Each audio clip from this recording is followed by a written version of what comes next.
Welcome you all. Today in this video we are going to see how to redraw the circuit for finding equivalent resistance. आज की इस video में हम लोग देखेंगे कैसे इक्विवेलेंट रेजिस्टेंस निकालने के लिए सर्किट को रीड्रॉ करते हैं तो सर्किट कैसे सिंपल एकदम बन जाता है, जैसे आपको सीरीज पैरेलल आसानी से दिख जाता है। ठीक है, तो बिफोर स्टार्टिंग द वीडियो थोड़ा सा मैं बेसिक बता देता हूँ। जैसे आपको पता होगा रेसिस्टेंसेस इन सीरीज, अगर सीरीज़ में रेजिस्टेंसेस लगे होते हैं कुछ इस प्रकार से, मान लीजिए ये R1 है, ये R2 है, ये R3 है। ठीक है, ये A और B पॉइंट हो गया, ये R1 है, ये R2 है, ये R3 है। तो इनका इक्विवेलेंट रेजिस्टेंस कितना होता है? R equivalent is equal to R1 plus R2 plus R3। और भी रेजिस्टेंसेस होंगे तो सीरीज़ में जो है सभी को जोड़ लेते हैं, आपको पता होगा। ठीक है, अब देखते हैं resistances in parallel. Resistances in parallel, जब पैरेलल में होते हैं तो क्या करते हैं? तो आपको पता होगा R1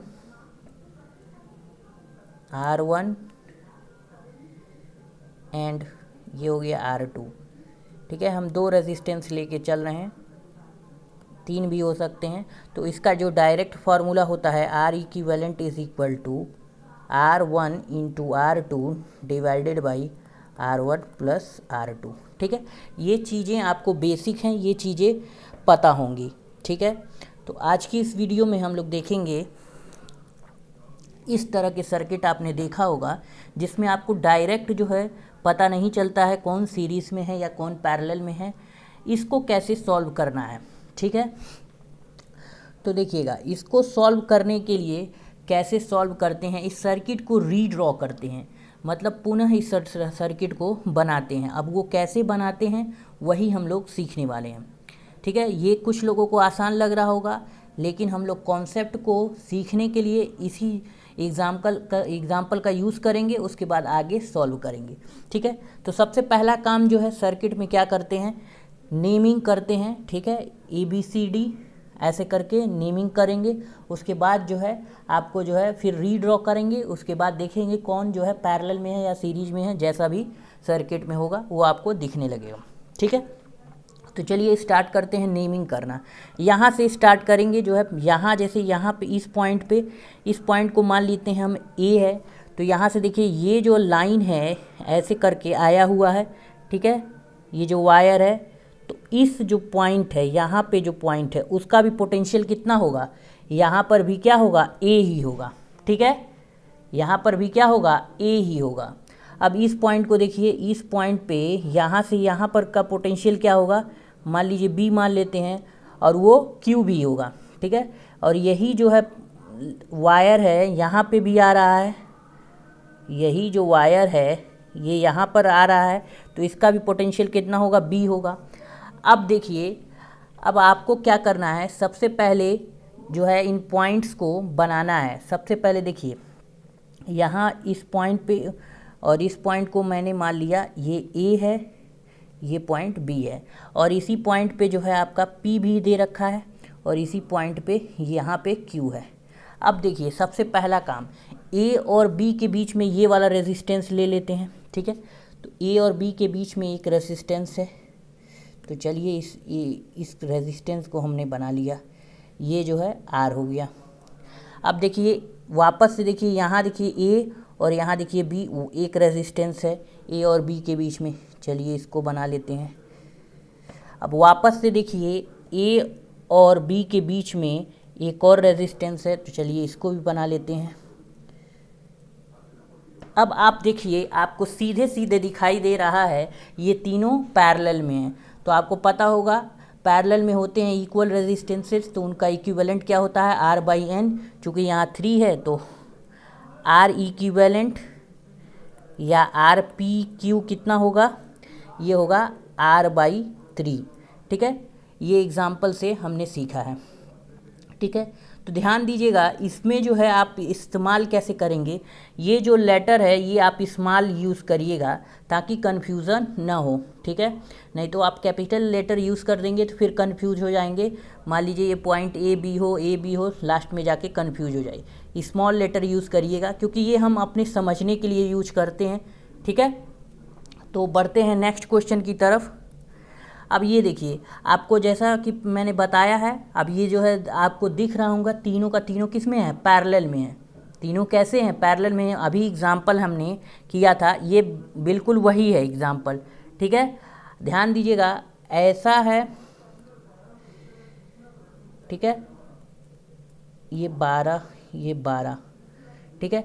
ये जो है ऐसा बना रहे, ऐसा बना रहे, तो इन दोनों पॉइंट के बीच में तब भी रेजिस्टेंस सेम ही होगा, ठीक है। इससे मत जो है कंफ्यूज होइएगा कि ये जो है पहले रेजिस्टेंस के बाद में यहाँ आया है और ये पहले के में आया है, तो इससे कंफ्यूज नहीं होना है। दोनों का इस पॉइंट के बीच में देखना है, इन दोनों पॉइंट के बीच में तो रेजिस्टेंस सेम ही होगा, ठीक है, इक्विवेलेंट। चाहे ऐसा भी सर्किट रहेगा तो भी रेजिस्टेंस सेम ही होगा, ठीक है।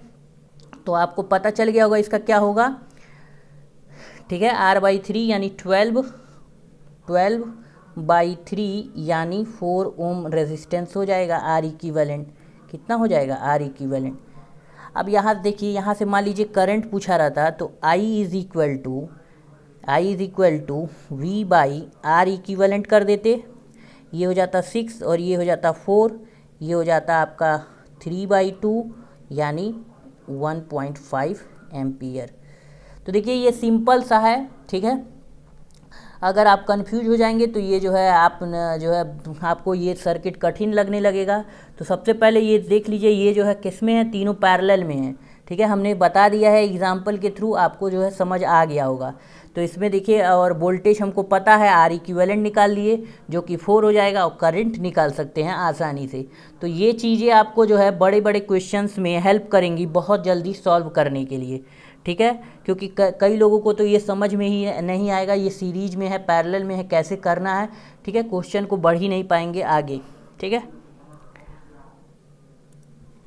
अब ये वाला क्वेश्चन देखिएगा, देखिए सेम टू सेम है, सेम टू सेम अप्रोच हम लोग लगाते हैं इस क्वेश्चन को सॉल्व करने के लिए, ठीक है। तो पहले हमने क्या बताया है, इस पॉइंट को क्या मान लेते हैं, स्मॉल ए, ठीक है। अब यहाँ देखिए, इस पॉइंट को यही जो है वायर आ रहा है यहाँ, तो ये भी पॉइंट क्या हो जाएगा, ए। अब यहाँ देखिए, ये पॉइंट जो है बी मान लेते हैं, तो क्या यही पॉइंट जो है यहाँ पे रेजिस्टर आ गया ना, तब इस पॉइंट को जो है आप बी नहीं मान सकते हैं, तो इसको कुछ और मान लेते हैं, इसको सी मान लेते हैं, ठीक है। इसको सी मान लिया हमने।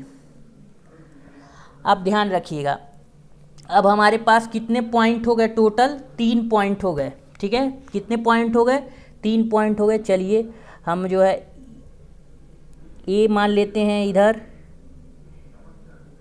इधर बी मान लेते हैं, ठीक है।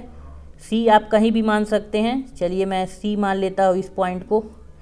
अब देखिए, ए और सी के बीच में ये जो है आर रेजिस्टेंस है, चलिए ये आर रेजिस्टेंस मान लिया। अब देखिए, ए और बी के बीच में ये भी आर रेजिस्टेंस है, इसको भी मान लीजिए। ए और बी के बीच में जो है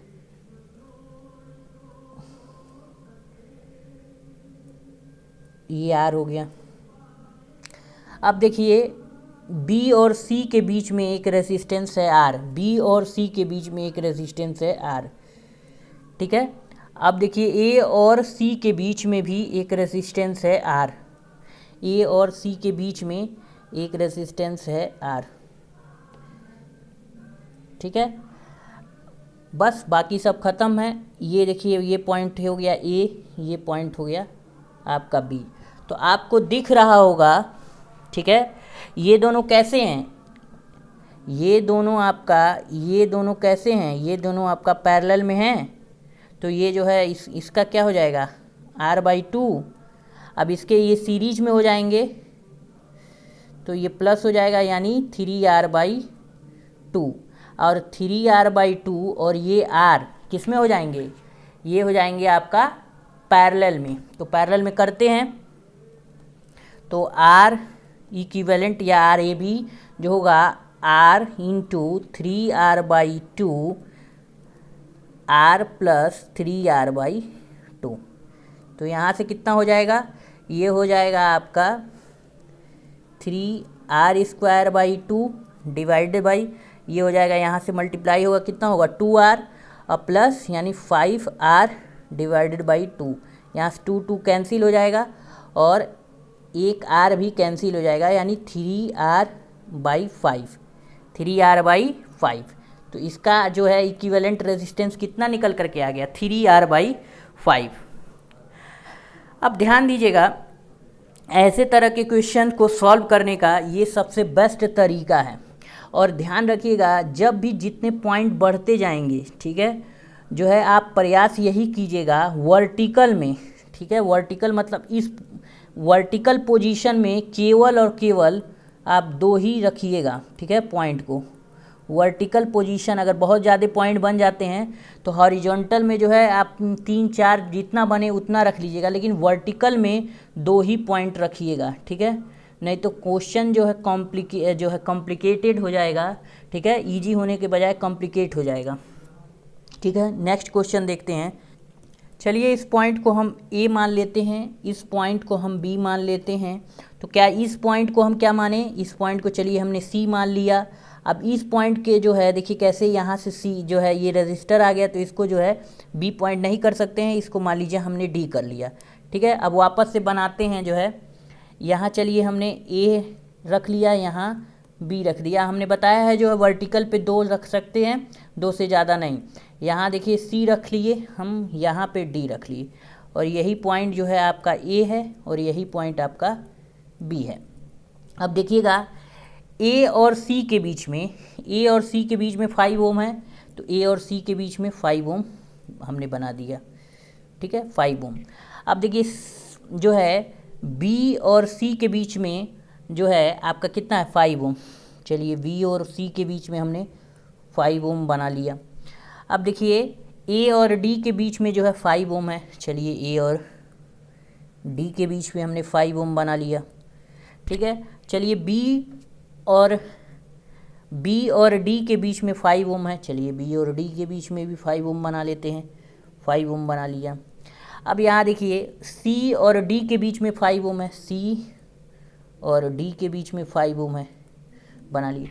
तो अब आपको दिख रहा होगा, ये आपको क्या दिख रहा है, आपने पढ़ा होगा व्हीट स्टोन ब्रिज, ठीक है, व्हीट स्टोन ब्रिज ये दिख रहा है, व्हीट स्टोन ब्रिज है। तो व्हीट स्टोन ब्रिज में तो यानी बीच वाले में कोई भी करंट नहीं फ्लो करेगा, यानी इसको ओपन कर सकते हैं, ठीक है। तो अब देखिए कितना हो जाएगा 5 और 5, ये दोनों सीरीज में आ जाएंगे ए और बी के निकालने के लिए, यानी इन दोनों का सीरीज में जो हो जाएगा, ये दोनों सीरीज में आ जाएंगे 10 ओम, और ये दोनों भी सीरीज में आ जाएंगे यानी 10 ओम। अब ये 10 पैरेलल में हो जाएंगे यानी 5, आर इक्विवेलेंट क्या आ जाएगा 5 आ जाएगा, 5 ओम। और ध्यान रखिएगा व्हीट स्टोन ब्रिज में अगर सभी वैल्यू जो है आर हो, ठीक है, आर हो,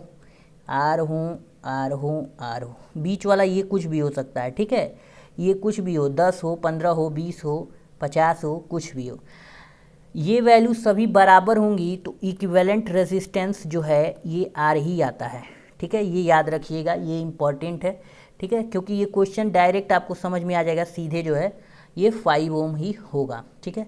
तो आप ध्यान दीजिएगा, इस तरह 5 जो है रजिस्टर आपको दिखें तो आप जो है व्हीट स्टोन ट्राई करिएगा, हो सकता हो वो व्हीट स्टोन ब्रिज हो, ठीक है। नेक्स्ट क्वेश्चन देखते हैं। अब देखिए ये सिंपल जो है आपको दिख रहा होगा, उसी तरह का जो है कॉन्फ़िगरेशन है, उसी तरह का आपको दिख रहा होगा, इसको भी जो है आप उसी तरह से ट्राई कर सकते हैं। तो आप देखिए हमने क्या देखा था, ये अब ये देखिए इस पे आपको जो है लग रहा होगा दिक्कत, लेकिन जो है इसको हम जो है पूरा जो है मेथड से बताते हैं, और उसके बाद जो है कैसे करना है डायरेक्ट वो भी बताएंगे। अब देखिए इस पॉइंट को जो है ए और बी दिया है, तो ये भी पॉइंट चलिए ए होगा, यहाँ पे जो है यहाँ पे जो है ये बी है, और यही पॉइंट जो है फिर उसके बाद देखिए ये जो है ये पॉइंट सी हो जाएगा, मान लीजिए ठीक है। और यहाँ जो है बी से आया, ये जो 4 ओम आ गया, तो यहाँ जो है डी ले लेते हैं। अब देखिए ए और ये बी और ये आपका सी हो गया, ठीक है। सी जो है डी, यहाँ पे डी ले लेते हैं। और यहाँ पे देखिए, यहाँ पे ए और सी के बीच में क्या है, 4 ओम का रेजिस्टेंस है। चलिए 4 ओम का रेजिस्टेंस ले लेते हैं यहाँ पे ए और सी के बीच में। और ए और डी के बीच में 2 ओम का है, ए और डी के बीच में 2 ओम का रेजिस्टेंस है, ठीक है। ए और डी के बीच में 2 ओम का रेजिस्टेंस है। अब देखिए बी और सी के बीच में 8 ओम का रेजिस्टेंस है, बी और सी के बीच में 8 ओम का रेजिस्टेंस है। और बी और डी के बीच में 4 ओम का रेजिस्टेंस है, ये 4 ओम का रेजिस्टेंस है। अब यही पॉइंट आपका ए है, यही पॉइंट आपका बी है, इन्हीं के बीच में ज्ञात करना है। और बीच में सी और डी के बीच में 10 ओम है।